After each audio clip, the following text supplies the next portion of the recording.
The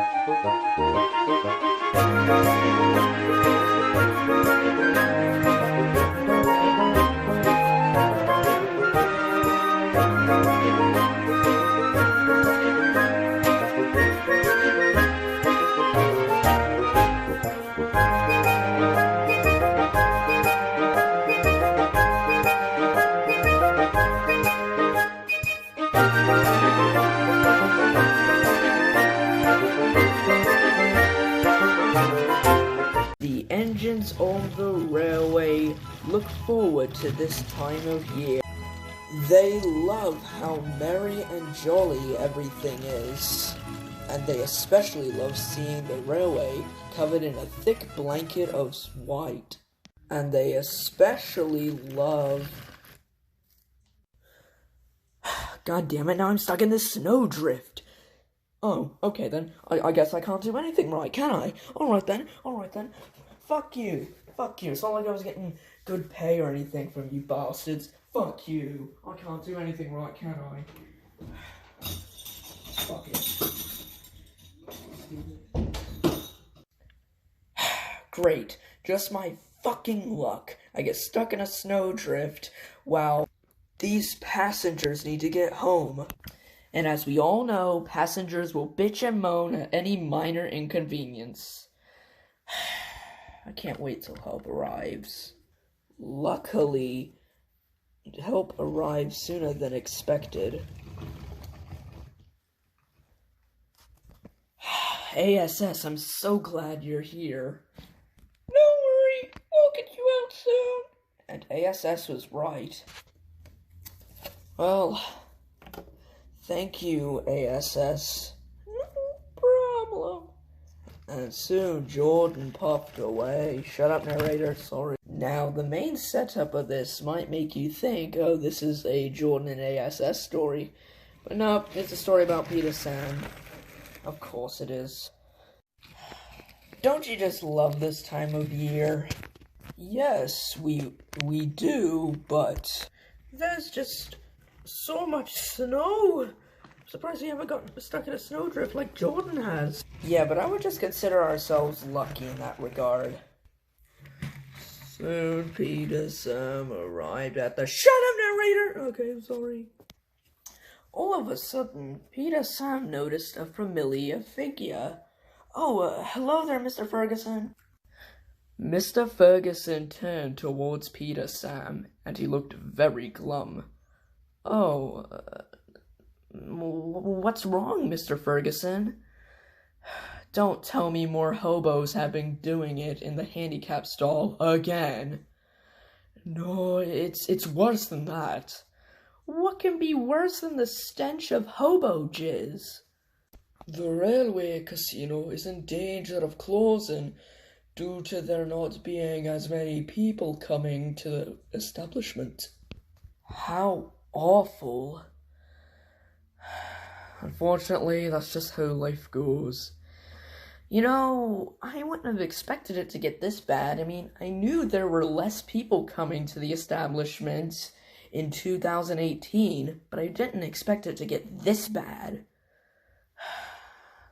Well, if you can't help, I'll try to help you. You will? Yes, that's what friends are for. Thanks, mate. You don't know how much I would appreciate that. No problem. And without another word, Peter Sam puffed off. Later that night, Peter Sam puffed into the sheds, looking very glum still. Oh, hello, Peter Sam. Why do you look so glum? Well, you see, Eric, I just had a chat with Mr. Ferguson earlier. Oh, then what's wrong? He said because of how poor in business the railway casino is, it might close. What? You know, I mean, it makes sense. I mean, there's much bigger casinos that they can go to around here that are accessible by road. But many people rely on us still. So, wouldn't it be more convenient for them to just go by train? Yes, but apparently the public doesn't think so, and at the end of the day, that's all that really matters. Oh, man. I loved the railway casino. It was such a nice place to go. Hear, hear. I suppose we will all be saddened by the death of the railway casino. Exactly. But here's the thing. I said, what if we could help? Us? How do you think we could help? I mean, it is on a very remote part of the railway. Not many people know about it anymore, and plus, when it was in its heyday, it came out when City of Churro was here. Well, at least when he first arrived, that is. So, most of the people who were there are either dead or just don't remember. But what about the few people who do still go to it? Or at least have in the last 7 years? They would surely remember it, wouldn't they? Well, I mean, yes, and, well, I mean, you heard what I said. There are better casinos out there. You're right. Well, I mean, it wouldn't hurt to try. Exactly. Advertisement always helps. But wait, what about all the other casinos that are out there? Like I said before, not many people are going to the railway casino because they can already get a bigger casino that has the exact same things and more. So why would they want to go, especially in the modern age, now, when they could just drive to a bigger one? We need to have something that no other casino would have. Well, I mean, it is December. Yes, perhaps we could have a Christmas party there. City Churro, you're a bloody genius! That would definitely work. Many people will be flocking there just to have the Christmas party. And of course, you know, to have a Christmas party at the first ever railway casino, and probably the only railway casino. Well then, we'll start tomorrow, so we best get some sleep. And they did. And they did it the next morning.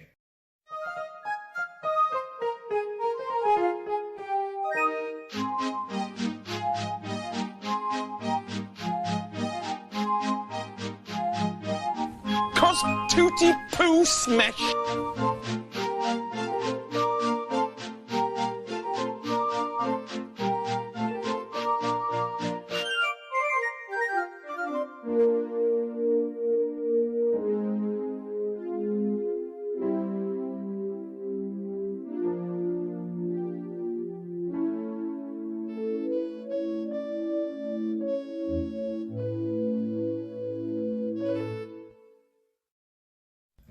Soon Peter Sam puffed excitedly into the station. Beep, beep, beep, beep, beep. Get in quickly, please. So the passengers did as they were told. Suddenly, ASS rolled alongside Peter Sam. Wait, ASS? What's this? Come to Mr. Ferguson's railway casino? So you've been making some advertisements?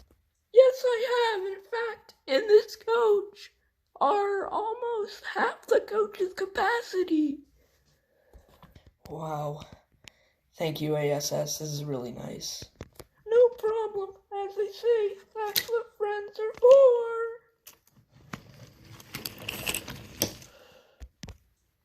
for. And then Peter Sam puffed away. Meanwhile, Mr. Ferguson was very upset still. Well, I suppose this is it. Goodbye, railway casino.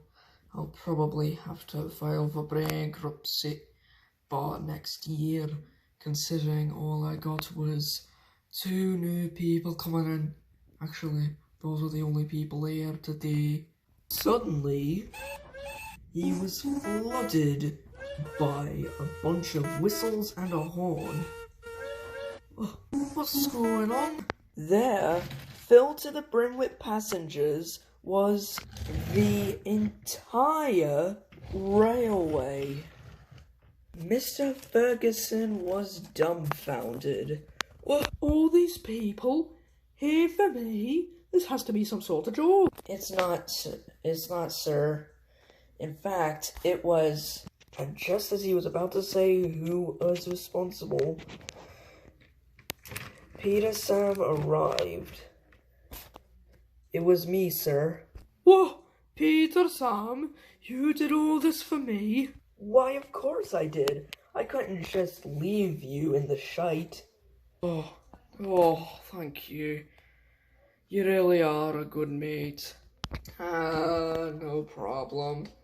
It's all I could do, really. So, let's get this whole thing started, shall we? And indeed, they did. The decorations from Jordan's truck were added on to the railway casino. And the tree Eric brought was used especially. Later on, somebody arrived they would have never expected. Hello there. Marklin, I didn't expect you to be here. Oh, well, you know, word gets around. This is a small railway, after all. Besides, I even got some antlers. Well, I mean, the antlers are missing one antler, but whatever, at least there's something. Yes, indeed. Later that night, when everyone was going home, Mr. Ferguson had a speech for the engines. With your actions today, you have saved my establishment. I cannot thank you enough, all of you. The engines were very proud of themselves, and somebody else was proud of them as well. At the sheds, Mr. Hugh was very pleased. The spirit of Christmas is to give to others who are less fortunate than us, and be selfless. And you, all of you, have done just that. I cannot describe how happy I am, how proud I am of all of you engines. And honestly, if someone were to ever ask me, what gift would you want for Christmas? £1 billion or my engines, I would always go for all of you. For you are the best engines anybody could ever ask for. And the engines cheered.